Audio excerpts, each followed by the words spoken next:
mau petir, mau hujan, maju terus. Maju saja, Tuhan selalu serta. Maju saja.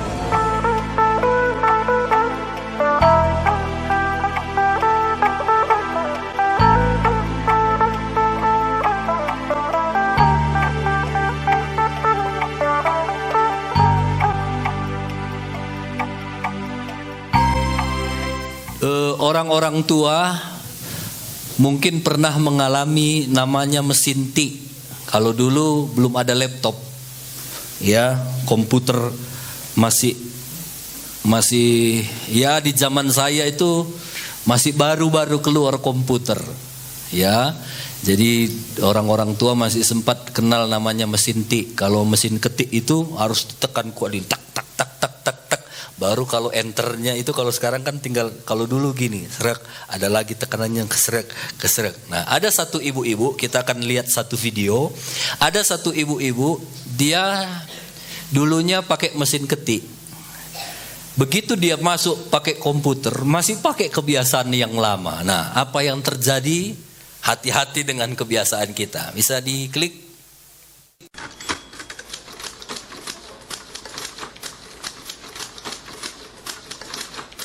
Schon vom 21. Jahrhundert gehört?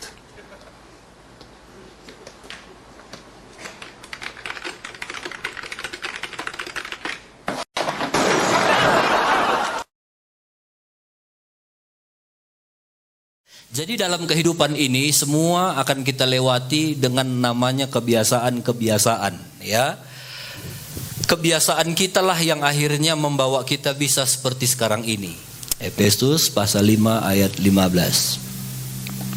Kita sama-sama baca. 1, 2, 3, ya.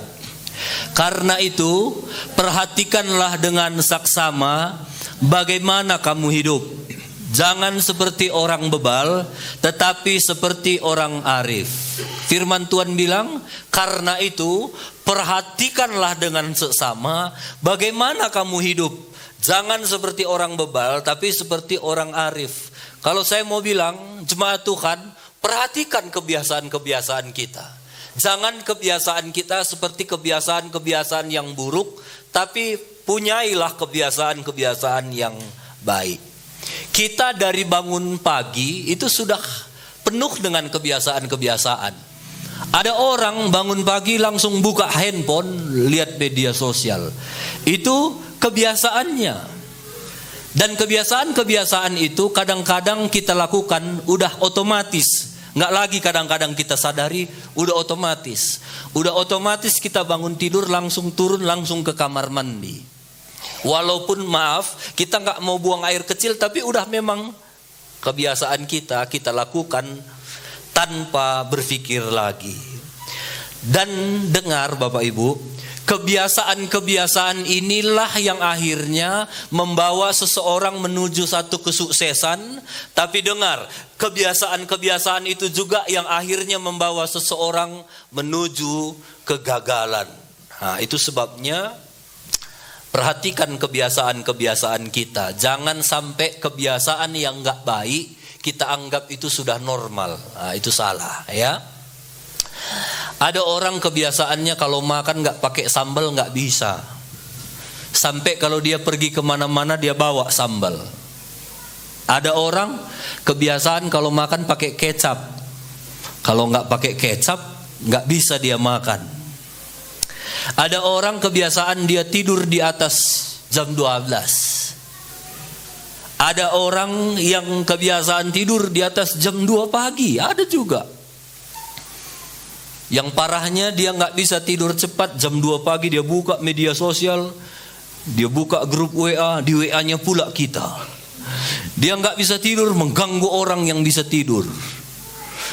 Ada orang kebiasaannya itu kalau udah pegang handphone gak bisa 1 jam. Pasti 2 jam, 3 jam. Dia buka gak sadar udah 3 jam. Ada juga orang kebiasaannya kalau gak minum kopi gak bisa kerja. Itu kebiasaan. Ada orang kebiasaannya sedikit-sedikit pegang handphone, sedikit-sedikit pegang handphone. Padahal nggak ada notifikasi yang masuk, nggak ada orang WA dia pun, sedikit-sedikit pegang handphone. Itu udah kebiasaan itu. Bertobat, itu kebiasaan buruk, ya. Apalagi kalau saudara ngomong sama orang, tolong jangan pegang handphone. Orang yang temandu ngomong itu merasa tidak akan dihargai. Saya kalau ngomong sama orang dia pegang handphone, nggak ngomong aku, karena dia pasti nggak akan fokus, ya. Jadi ada orang punya kebiasaan banyak hal. Ada orang kebiasaannya main game, asal udah main game berjam-jam. Ada orang kebiasaannya nonton aja kerjanya. Ada juga orang kebiasaannya suka nunda. Hati-hati, ini kebiasaan buruk. Dia lihat bajunya, nantilah sekalian cuci semua. Sudah numpuk, stres dia. Dia lihat, nantilah sekalian setrika. Udah numpuk, stres dia. Itu kebiasaan nunda pekerjaan. Jadi banyak orang punya kebiasaan-kebiasaan. Ada satu kebiasaan di Alkitab yang dicatat di dalam Matius pasal 6 ayat 7. Lagi pula dalam doamu itu, janganlah kamu bertele-tele seperti kebiasaan orang yang tidak mengenal Allah. Mereka menyangka bahwa karena banyaknya kata-kata doanya akan dikabulkan. Yesus bilang, kalau doa jangan bertele-tele, karena orang yang berdoa bertele-tele, firman Tuhan bilang, itu kebiasaan orang yang tidak mengenal Allah. Ini satu ayat penting. Karena seringkali aku dengar, kamulah berdoa, dibilang sama jemaat. Jemaat itu bilang, jangan saya om, saya nggak bisa berdoa kayak dia berdoa bagusnya, kayak dia berdoa panjangnya.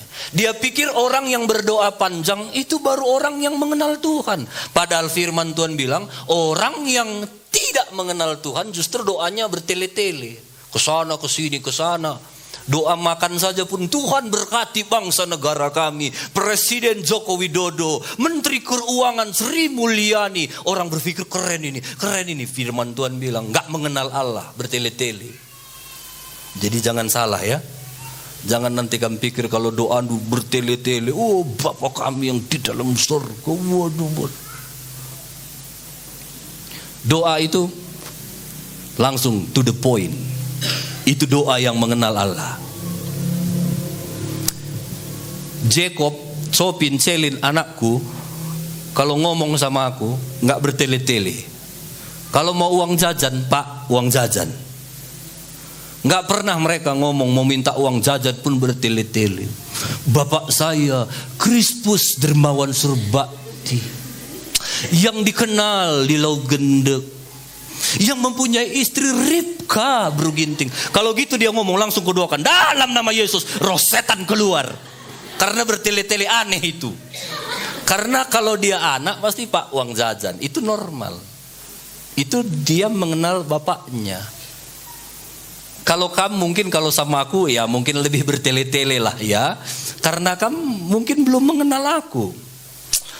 Gini om, ini kan cuaca panas om, harusnya kan panen om, ini kan hujan om, bertele-tele. Mungkin karena kamu belum mengenal aku, bolehlah bertele-tele. Tapi kalau udah kenal, anak ndu pun sama kamu, kalau udah kenal, mak uang mak, sama dengan Bapak di sorga. Kalau kita mengenal Bapak di sorga, doanya nggak akan bertele-tele seperti biasa dilakukan orang yang tidak mengenal Allah.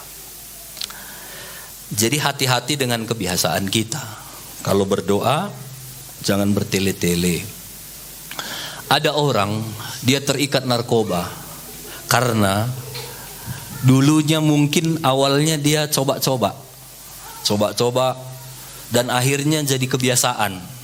Dan akhirnya kebiasaannya itu mengikat hidupnya. Kalau dia sadar kebiasaannya itu nggak baik, itu bagus. Dia pasti akan berjuang, aku mau lepas. Tapi ada orang, dia nggak sadar kebiasaan buruknya itu, dia rasa normal, biasa.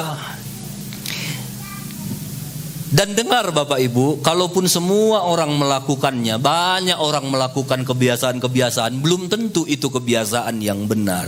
Ya, jadi coba periksa nanti kebiasaan-kebiasaan kita.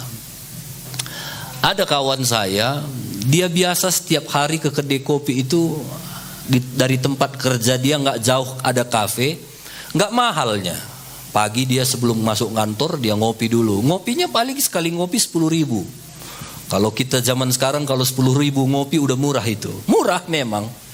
Pagi dia ngopi 10.000, makan siang dia ke kafe itu sambil makan dia ngopi. Sore sebelum dia pulang dia ngopi lagi.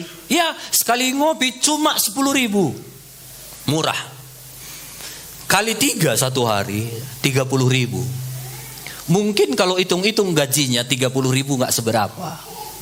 Tapi coba bayangkan 30.000 setiap hari kali sebulan 900.000. Kita genapkan aja 1 juta setiap bulan kali 1 tahun 12 juta. Hanya 10.000 sekali ngopi.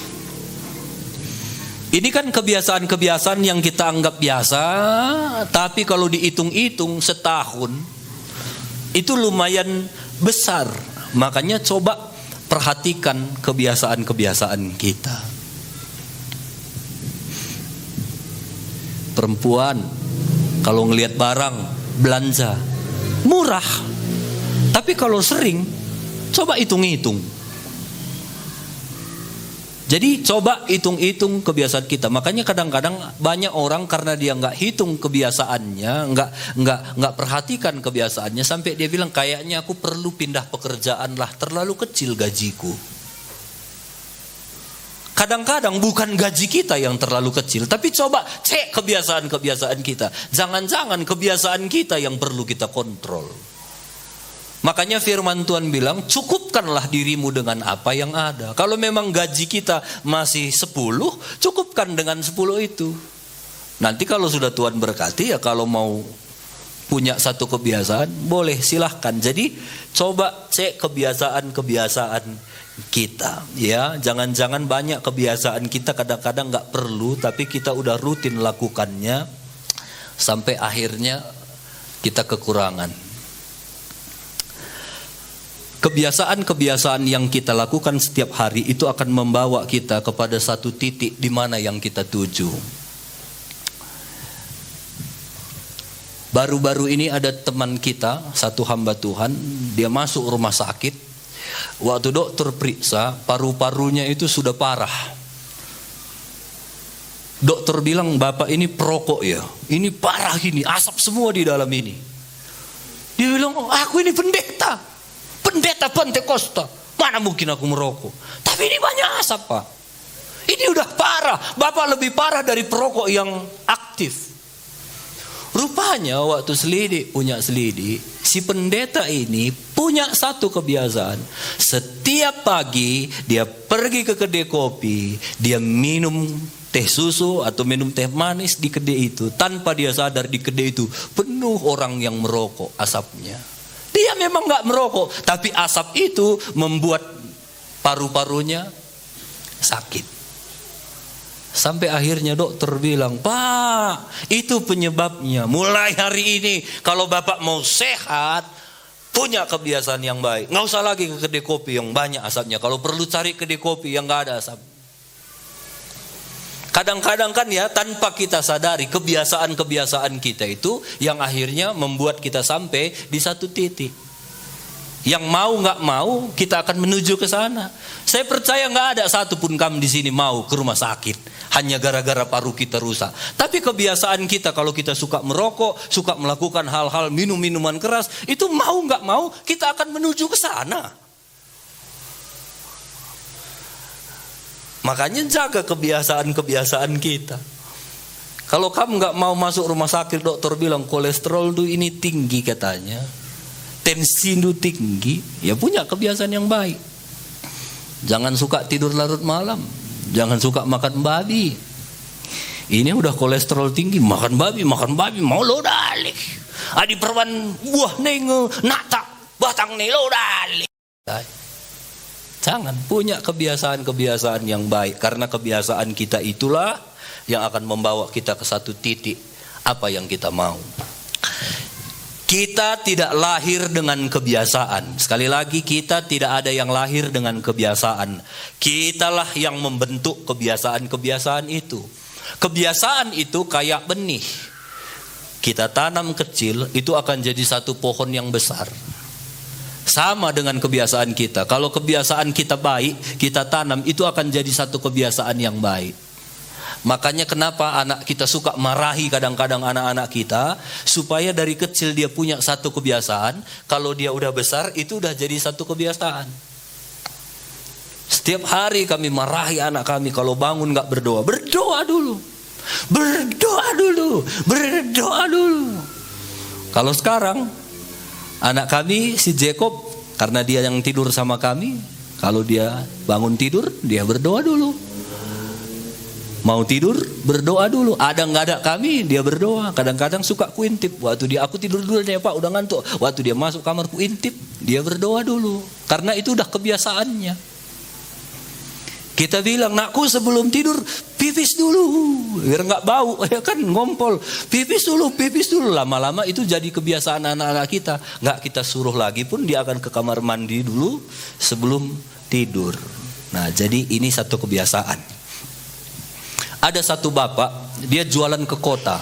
Dari rumahnya ke kota itu nggak jauh. Dia nggak punya mobil, dia cuma punya kuda sama sado. Jadi itulah selalu dia gunakan untuk angkat barang-barangnya. Setiap pagi yang dilakukan bapak ini, dia masukkan barang-barangnya ke sado, dia pukul kudanya, sadonya jalan. Jarak dari rumahnya ke kota nggak jauh, tapi belum ada pasar kayak ini. Masih ada tanah, jalannya itu tanah. Jadi setiap hari angkat barang, dia pukul sadonya jalan. Besok dia pukul jalan seminggu, sebulan. Setelah beberapa bulan, roda sado itu akhirnya membentuk jalan di tanah itu. Karena barangnya berat, akhirnya tanah itu pun berlobang. Lama-lama makin dalam lobangnya. Lama-lama setiap pagi bapak itu tinggal pukul kudanya sedikit, waktu rodanya udah masuk ke dalam lubang itu, kecerak gitu, udah bapaknya nggak usah pukul kudanya lagi, kudanya langsung jalan tanpa disuruh pun udah sampai ke toko itu karena sudah ada lubang di jalan tanah itu. Satu kali bapak ini harus pindah toko, pindah tokonya nggak sama, nggak searah, harus beda arah. Sejak itu kudanya masuk ke jalan itu, dia selalu mau ke sana. Si bapak itu pukul supaya ke kiri karena tokonya udah ke kiri. Ke kiri. Waktu kudanya itu udah masuk, udah enak, udah nyaman dia. Waktu dipukul itu agak berat rodanya keluar karena udah dalam lubang di tanah itu. Keluar lagi. Besok bapaknya itu pukul lagi. Bah! Kudanya itu agak susah, keluar lagi. Karena udah ada jalannya. Besok dipukul lagi, keluar lagi. Seminggu dipukul terus, sebulan, lama-lama karena jalan yang ke sana itu nggak dilalui lagi, udah nutup. Jalan yang ke sini udah terbentuk lagi. Sejak itu bapak itu udah santai lagi, nggak perlu kuat-kuat lagi pukul. Sejak itu sadonya masuk, udah ikut lagi jalan itu. Seperti itulah kebiasaan kita Bapak Ibu. Waktu kita mau robah satu kebiasaan kita yang nggak baik, itu susah. Misalnya biasa kamu bangun pagi nggak berdoa. Sejak kamu dengar firman Tuhan, aku mau berdoa, bangun pagi aku berdoa. Karena kita nggak biasa berdoa, itu berat, kayak dicambuk mukul buat satu lubang. Aduh, ngantuk. Besok kita coba lagi. Aduh, ngantuk.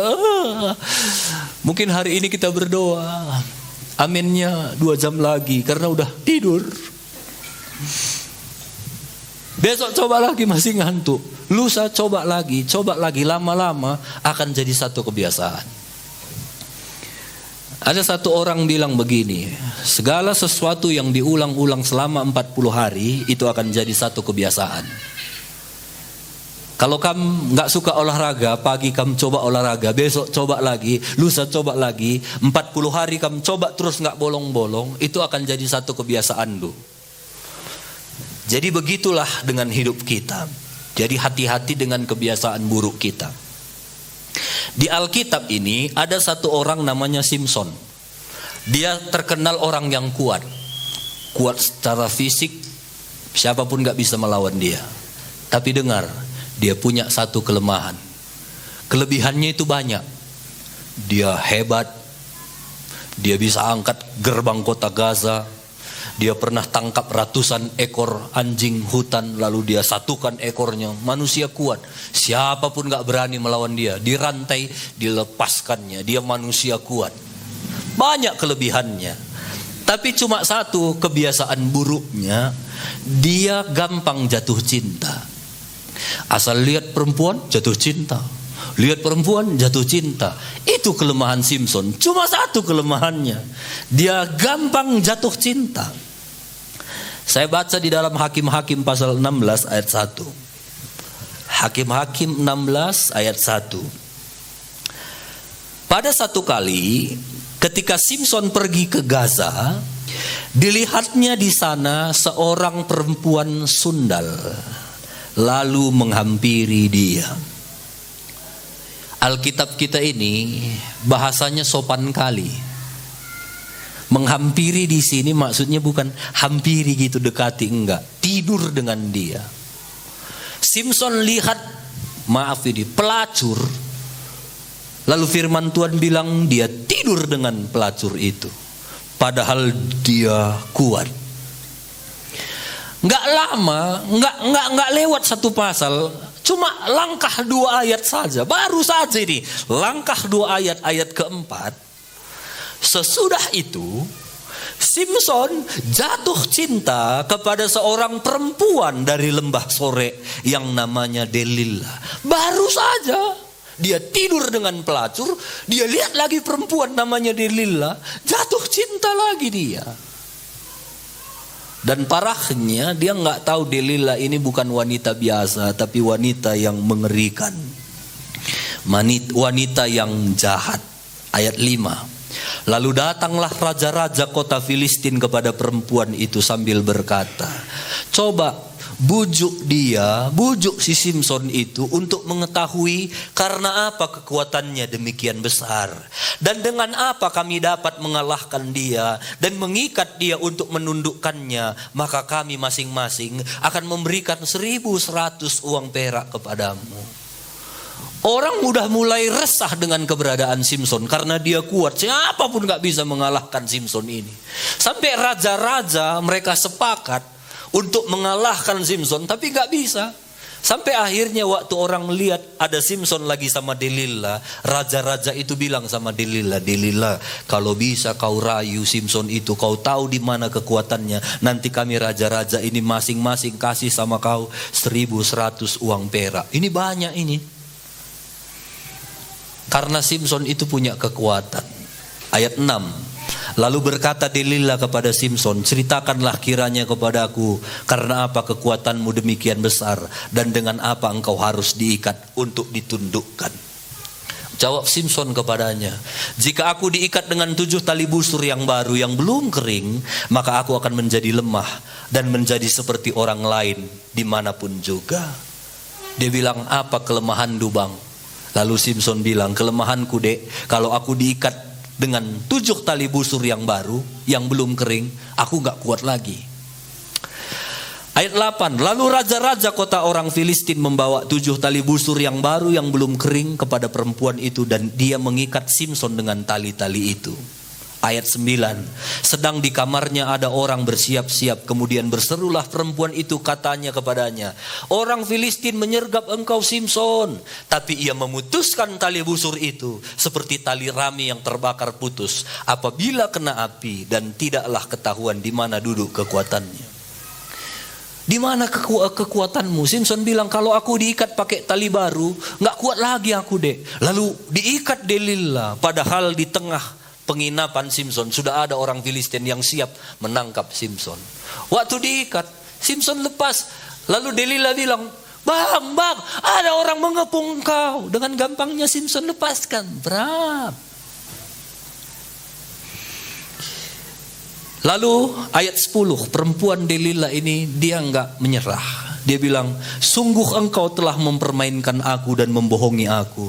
Sekarang ceritakanlah kepadaku dengan apa engkau dapat diikat. Udah kau bohongi aku bang. Kau bilang dengan ikat tali hilang kekuatanmu, enggaknya. Ceritakanlah bang, katanya. Datang Simpson, diceritakannya lagi. Ayat 11, kalau aku diikat dengan tali baru yang belum terpakai, aku jadi lemah. Lalu datang lagi raja itu, dikasih tali baru, diikat dengan tali baru waktu lagi Simpson tidur. Lalu datang Delila, Bang Simpson, ada orang mengejar engkau. Dengan gampangnya lagi Simpson putuskan. Ayat 13, enggak menyerah si Delila ini. Berkata Delila kepada Simpson, sampai sekarang engkau telah mempermainkan dan membohongi aku. Ceritakanlah kepadaku, dengan apa engkau dapat diikat. Udah 2 kali kamu bohongi aku, Bang. Sekarang coba kita berpikir. Kalau ada 2 kali perempuan udah mau ikat Simpson, lalu dia teriak, Bang kita dikepung dan sudah banyak orang mau membunuh Simpson, tiba-tiba Simpson lepaskan. Kira-kira bisa nggak Simpson berpikir begini, ini perempuan kok 2 kali dia mau bunuh aku ini, berarti ini perempuan nggak beres ini. Ada sesuatu niatnya yang gak benar. Kan bisa dengan gampangnya, dengan akal yang sehat, Simpson tinggalkan perempuan ini. Kupikirnya kau baik dek, rupanya kau mau mempertakikan aku, mau bunuh aku, jadi kena. Kan bisa ya.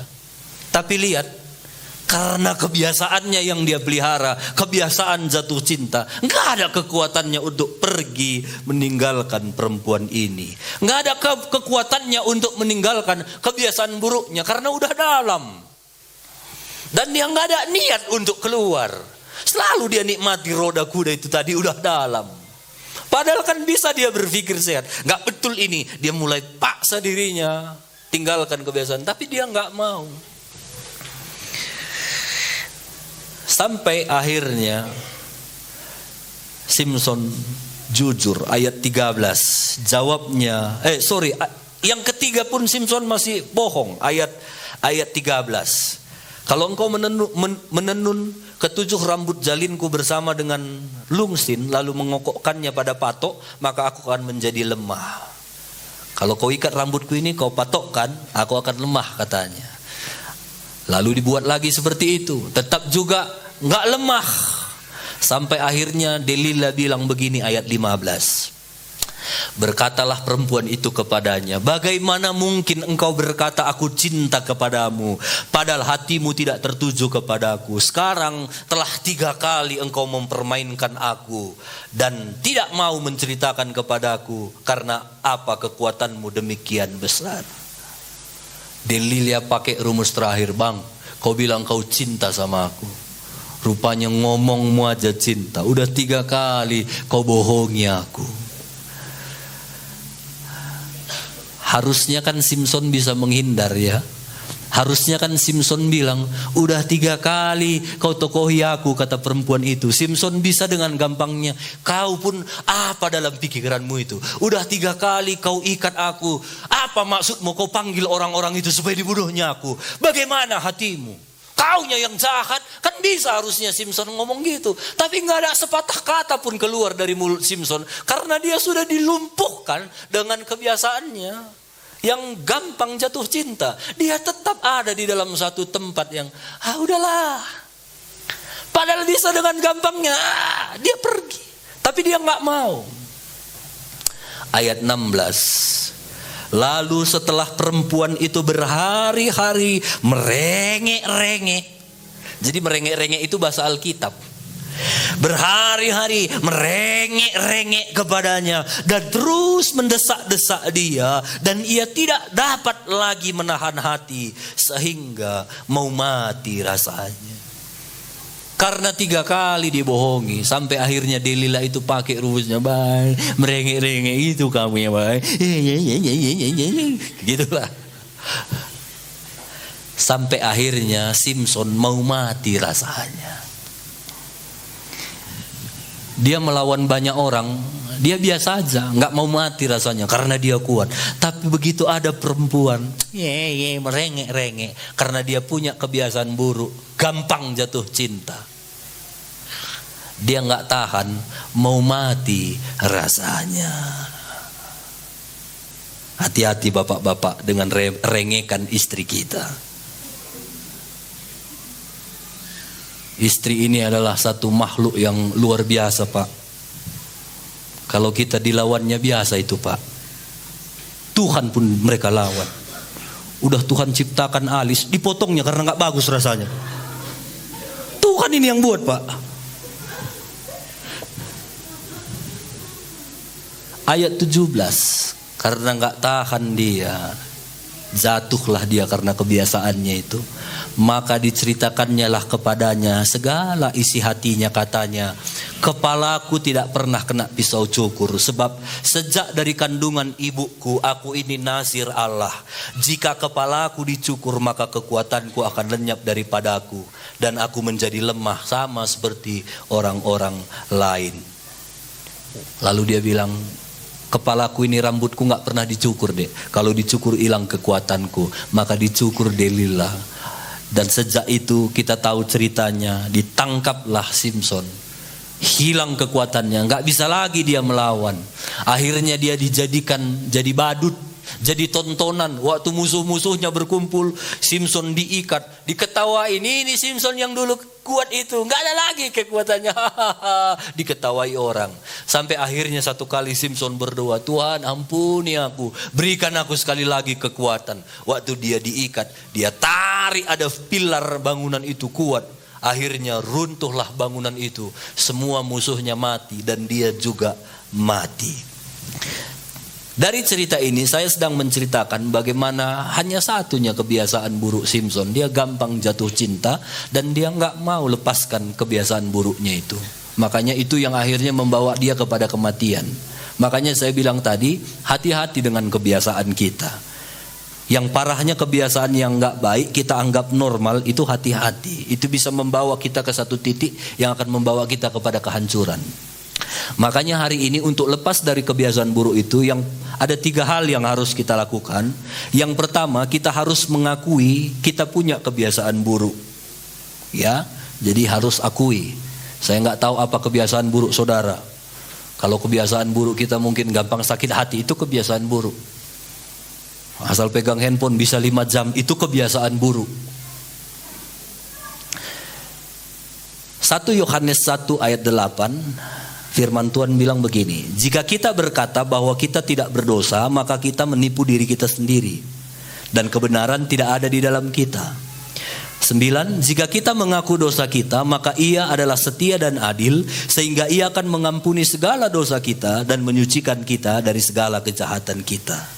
Jadi kalau kita ngaku, Tuhan pasti pulihkan.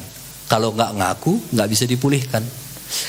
Hari ini kita datang sama Tuhan, Tuhan ini kebiasaanku, aku mau robah Tuhan, Tuhan pasti pulihkan.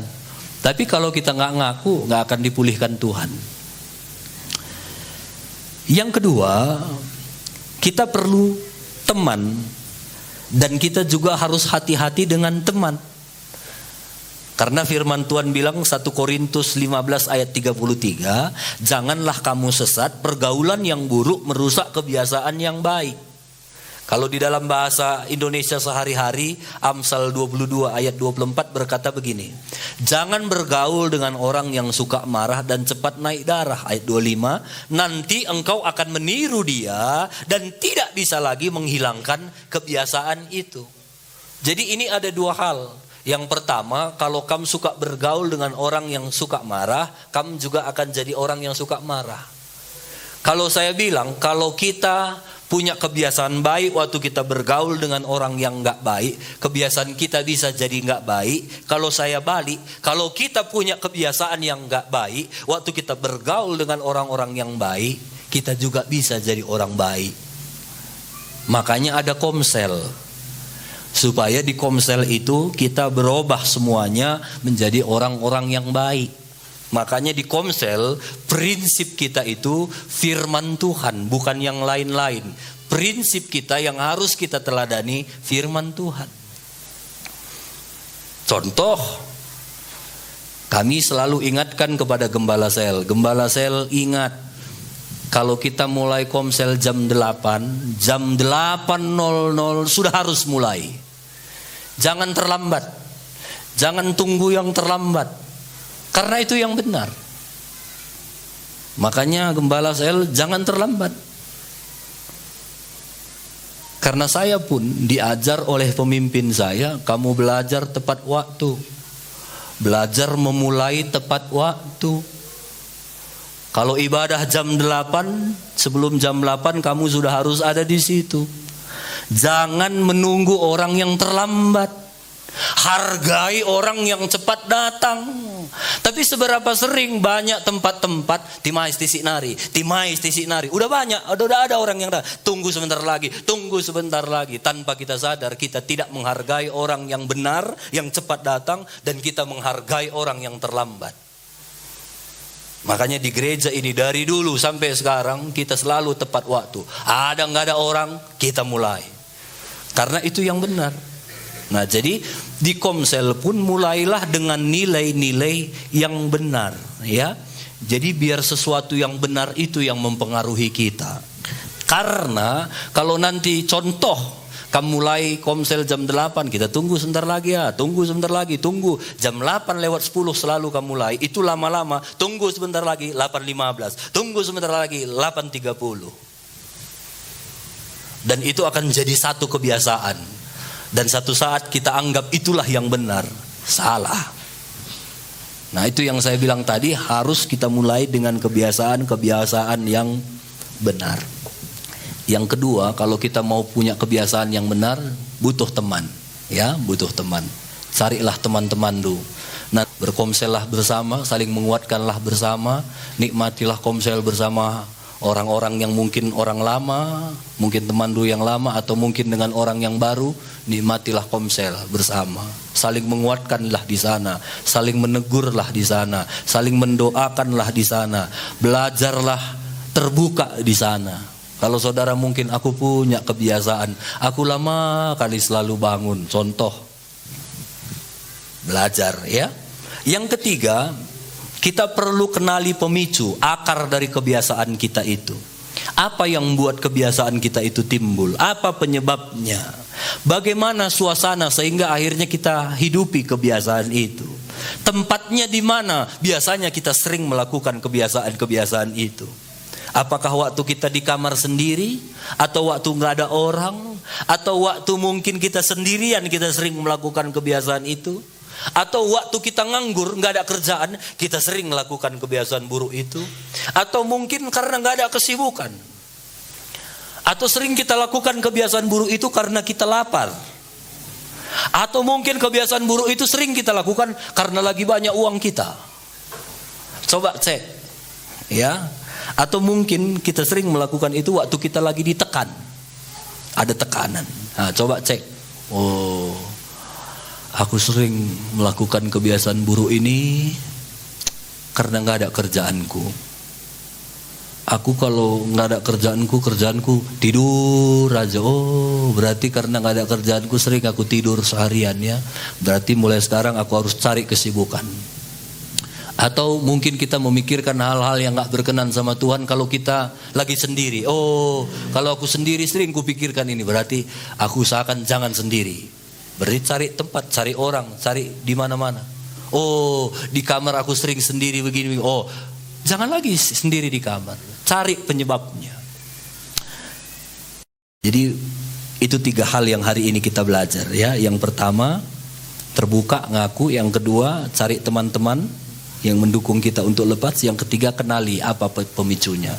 Saya rindu kita akan tutup khotbah ini dengan satu video. Ini penting, ya. Ada 2 orang. Setiap hari ada 1 orang hidup alarmnya. 1 orang tetap tidur, tapi 1 orang dia bangun, dia berolahraga. Ini semua pilihan kita. Habis olahraga dia minum jus. Dia checklist, aku sudah olahraga, udah sarapan, udah mandi. 1 orang masih tidur. Dia lihat jamnya udah terburu-buru. Lihat dasinya pun berantakan. 1 orang dengan nyaman. 1 buka media sosial di kantor. 1 dia kerja. 1 santai-santai di rumah. 1 orang makan dengan keluarganya. Ada orang pergi ke toko, dia beli rokok. Ada orang beli buku. Di rumah dihabiskan waktu santainya dengan merokok. Ada orang dia baca buku. Ada orang sibuk buka media sosial. Ada orang yang sibuk buka yang penting. Besok begitu lagi. bangun. Ada orang yang punya kebiasaan olahraga, ada orang punya kebiasaan bangun tidur terlambat, dimarahi bos, dipuji bos. Ada orang minum-minum, mabuk-mabuk, mereka minum karena sukses. Ada orang tidur, beli rokok lagi, baca buku, sibuk buka media sosial. Itu dilakukan setiap hari, dilakukan berbulan-bulan, November, Oktober.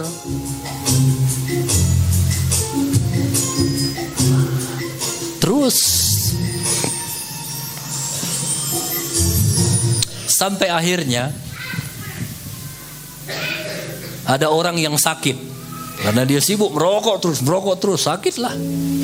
Ada orang yang tetap sehat karena itu kebiasaannya membawa dia. Lihat ini, bedanya kebiasaan buruk dengan kebiasaan baik. Setiap hari kita akan berkompetensi, kita akan berlomba dengan diri kita sendiri untuk menjadi lebih baik dari kemarin. Bangun kebiasaan baik, karena kebiasaan yang kita bangun hari ini menentukan masa depan kita. Dengar ini anak-anak Tuhan. Kalau kita mau menjadi orang yang baik, berlombalah dengan diri kita. Gak usah lihat kiri kanan, gak usah lihat suami istri anak-anak kita. Coba lihat diri kita. Bangun kebiasaan-kebiasaan yang baik. Waktu kita bangun kebiasaan yang baik itu yang akan menentukan masa depan kita. Ya, gak usah sibuk lihat kebiasaan orang, sibuklah lihat kebiasaan kita. Coba hari ini cek apa kebiasaan-kebiasaan buruk kita. Mungkin yang paling kuat hari-hari ini handphone. Saya sendiri pun berjuang dengan handphone ini. Saya itu kalau udah lihat bisa lama pegang. Makanya kadang-kadang ini saya singkirkan supaya saya bisa fokus kerja. Kalau saudara ada sama seperti saya, ayo sama-sama kita berubah. Mungkin ada kebiasaan-kebiasaan buruk ya yang selama ini bagi kita begitu tadi. Nantilah, kita tunda-tunda. Hari ini jangan lagi tunda-tunda. Apa yang bisa kita kerjakan dan percayalah Tuhan pasti akan menolong kita.